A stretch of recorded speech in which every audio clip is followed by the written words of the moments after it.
Hey, tu te rappelles du fameux chèque de 250 que le gouvernement fédéral t'avait promis il y a quelques semaines?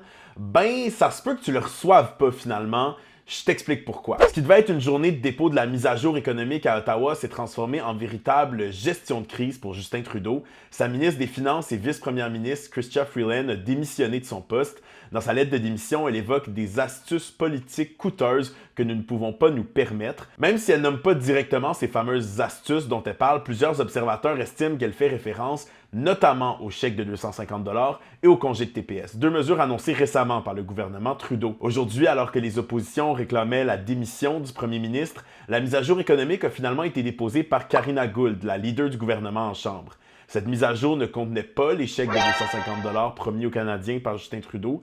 Le gouvernement avait déjà annoncé il y a quelques semaines qu'il repoussait la mise en œuvre de cette mesure, qui avait donc pas été adoptée dans le même projet de loi que le congé de TPS, qui lui est bel et bien entré en vigueur samedi dernier. On ne sait pas ce qui adviendra de ce fameux chèque, mais une chose est sûre, avec un gouvernement minoritaire plus instable que jamais, les libéraux devront s'entendre avec au moins un autre parti s'ils veulent envoyer ce chèque dans la malle. Toi, est-ce que tu penses que c'est une bonne idée d'envoyer un chèque de 250 à tous les Canadiens qui gagnent moins de 150 000 par année? Dis-moi ça dans les commentaires.